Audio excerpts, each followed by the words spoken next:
Je m'appelle Jason Prince. Quand j'ai commencé à travailler sur le projet Benny Farm, j'ai rapidement constaté que personne ne savait, ou très peu de personnes savaient, où se trouve Benny Farm. Qu'est-ce que c'est Benny Farm?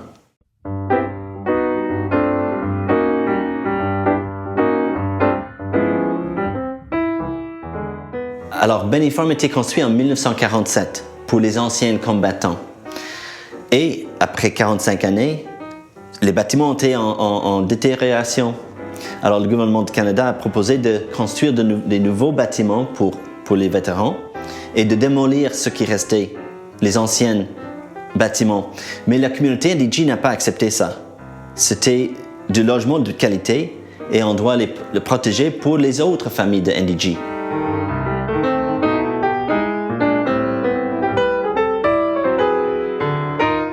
En 2000, plus ou moins, les organismes du quartier indigène ont proposé acheter et rénover le projet Benny Farm.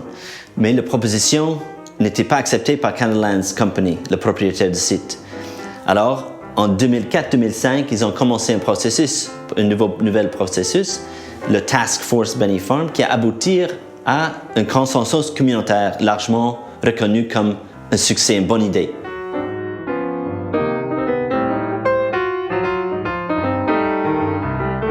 À partir de 2006, on a commencé le vrai travail à Benny Farm.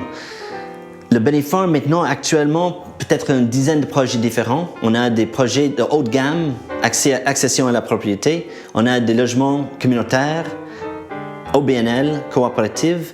On a des accessions à la propriété qui sont pour les gens de moyens revenus. Chaque projet est difficile. Benny Farm est en construction. Il y avait des fautes de construction.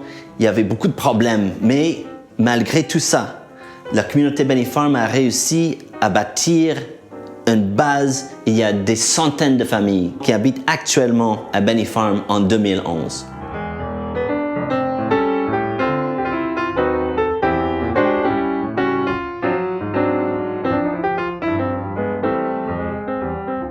Des centaines de familles habitent à Benny Farm actuellement, de toutes sortes.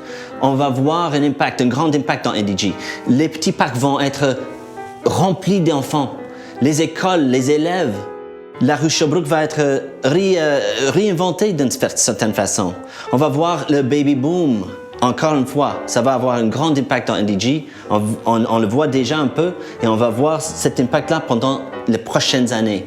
Alors, c'est une énorme renaissance pour ce quartier, ce sous-quartier de NDG.